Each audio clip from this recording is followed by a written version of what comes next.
what I'm trying to do as a scientist is a very simple and clear-cut story. It begins back about 1917. I was then about 19 years old. I had been brought up with every expectation of going into the Christian ministry, which in my family means the Episcopal Church. I was soaked in theology.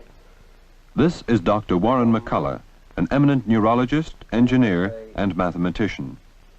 It was at his world-famous lab at MIT that the original work on the frog's eye took place. And I got seduced by mathematics, surely because there was more fun in it, and because if you know theology at all well, you'll realize that the ideas in the mind of God are mathematics and logic.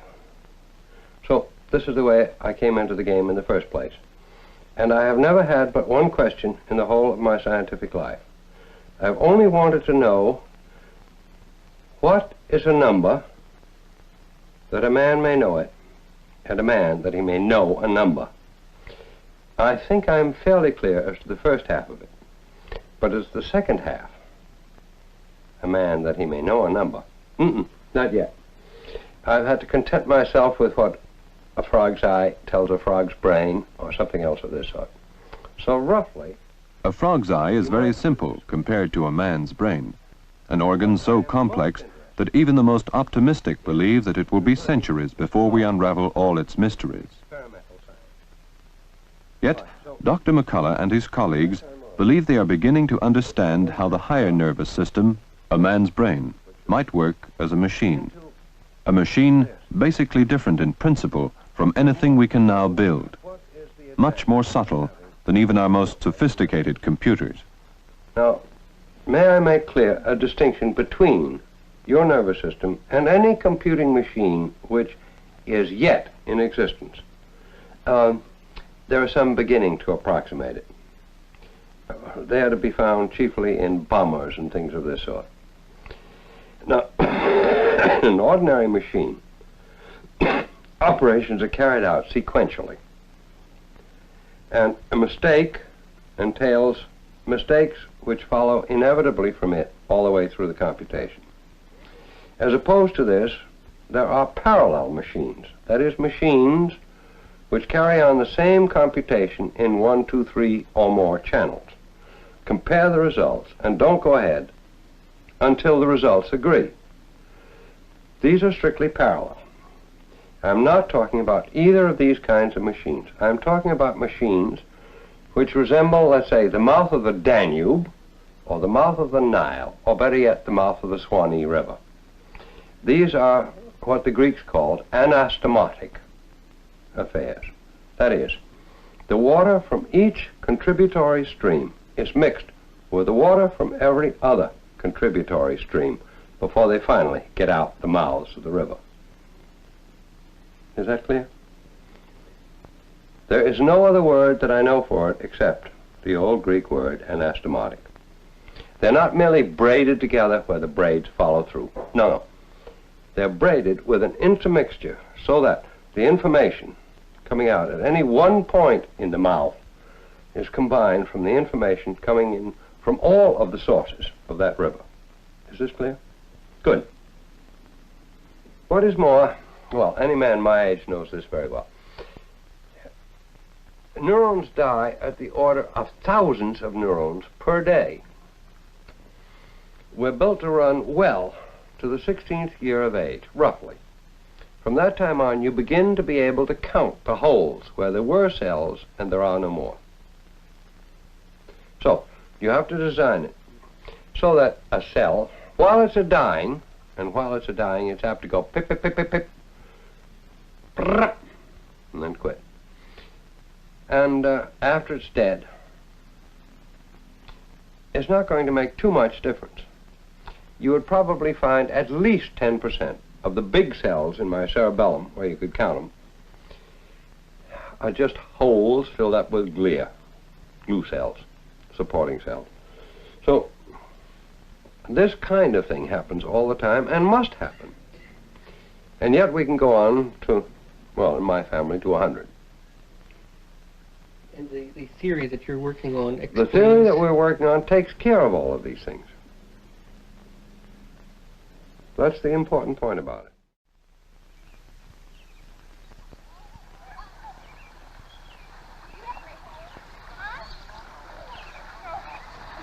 In the summer, Dr. McCulloch, his wife, and grandchildren moved to a country home in New England. All that was missing in this peaceful spot was a lake. And 30 years ago, McCulloch dammed up a stream to complete his Eden.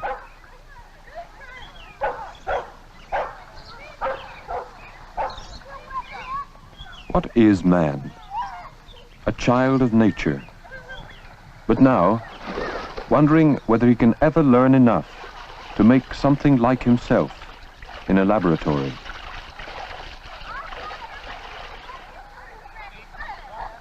What is the limit of our possible knowledge and power? Will we one day in the distant future perhaps even create beings superior to ourselves? Beings who will survive us on this planet? Dr. McCulloch thinks it possible.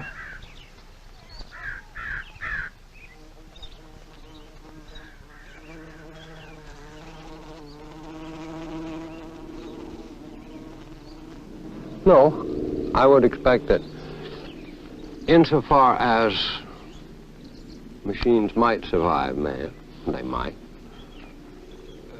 they would only carry on, in a sense, the same direction, same general direction, that man would have carried on if he could have. Am I clear? So to speak, the machines would be standing on our shoulders. Somehow the purpose that a machine, no matter how complicated and how clever, could have, to my mind, isn't equatable. When man has gone, these machines would in essence be purposeless. I doubt that. I would say in essence they would be purposeful. And there would be, in your feeling, nothing gone and nothing missing from the world. Well, you mean in the sense in which the dinosaurs are missing? No, I mean in the sense of something important. Well, aren't they important? Weren't they important? I mean, there's one thing you could be pretty sure of: man won't survive forever.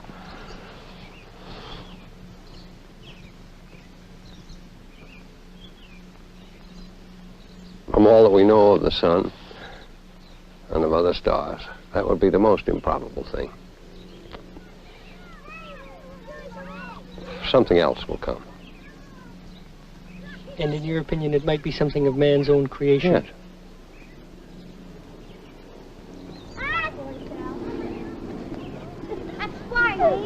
Well, here's the problem that I'm trying to get at. Here's the thing that I'm trying to get at. You have two grandchildren right there, and I can't see that a machine will ever feel toward any of its Why not? creatures the way you feel about them. That's the one thing that I can't get. Well, I think I could set it up for you, because I'm certain that if I do it, there is a mechanism that can do it. If I can manage to state that in a finite and unambiguous manner, then I think it can be done. And I see no reason why we can't develop a logic of relations in time to come. Granted, it's defective at the present time.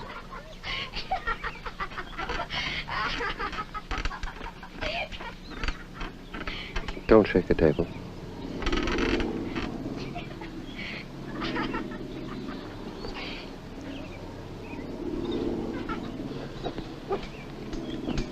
Still, I'm going to our food, our finish.